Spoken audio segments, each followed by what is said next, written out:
All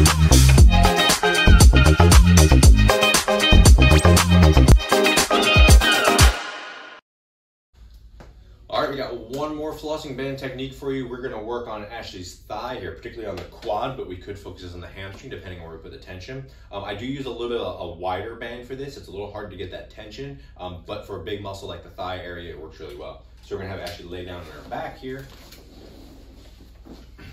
And I like to just kind of prop her leg up on top of my leg, just so we have a little bit of space that I can reach around there. So we're gonna start distally, and we're gonna wrap towards your heart, towards your groin area there. And once I get that on there, then I'm gonna add some tension across the quad, and then I'm just gonna kind of lay it across the back. And again, tension across the quad, and lay it across the back.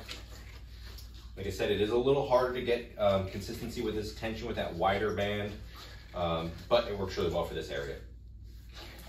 And because the quad is a nice big area, this can handle tension pretty well, and she'll tolerate this for a few minutes pretty well.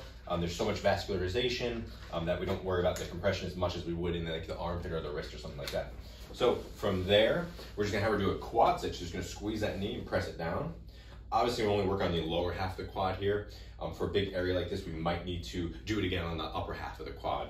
Or if we knew there was a contusion, a bruise right in the middle, we might kind of focus right into that middle area there. So after she does that, maybe 30 seconds or so, I'm gonna have her do some knee bending or some heel slides, and she's gonna work back and forth.